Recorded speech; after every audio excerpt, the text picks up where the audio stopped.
Teachers, there are some really important facts about the larynx, its anatomy, how it functions, and why it even matters that you've probably been missing out on. Hi, my name is Maddie Tarbox, and welcome back to our Anatomy and Function series where we're going over all the individual pieces of the vocal instrument so that you can better support the incredible singers in your studio. Today we're going to talk about the two big important cartilages of the larynx and why they even matter. The thyroid cartilage and the cricoid cartilage. Let's start with the thyroid cartilage. You're currently looking at a left profile view of the cartilage, and it's kind of like it goes right here. It's made up of two flat surfaces that come together in the center in a prominence. That prominence is colloquially referred to as your Adam's apple. Its name comes from the Greek word thyreos, which translates into shield-shaped, which it is. Its primary job is to house and protect the vocal folds and create an anchoring point for the front end of the vocal folds. Here's a bird's eye view so you can see that anchor point right here. Pause here, go over to the cricoid cartilage, and then we'll talk about how they work together. This is the cricoid cartilage. This is also a hollow cartilage, but it's fully connected all the way around and shaped like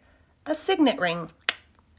The small portion of this cartilage sits at the front, while the big fat portion of the signet ring sits towards the back. Here's the thing I want you to note. This joint right here. This view is a little more zoomed in with the rest of the thyroid cartilage brought back into view so you can see where the two cartilages connect. This little spot here is called the cricothyroid joint and is immensely important for us as teachers and singers. Why? We know that the vocal folds are attached on the inside of the thyroid cartilage here and on the back end of the cricoid cartilage on some additional cartilages back here. Looking at the design of this, what movement pattern do you expect this joint to make? Yup, it's a hinge joint. When these cartilages engage in that hinge-like action, you can see that the vocal folds get stretched long and thin. What happens when the vocal folds stretch long and thin? We get pitch changes. The longer the stretch, the faster the vibration cycle, which means higher pitches. The secret sauce, though, is in how all of the muscles come into play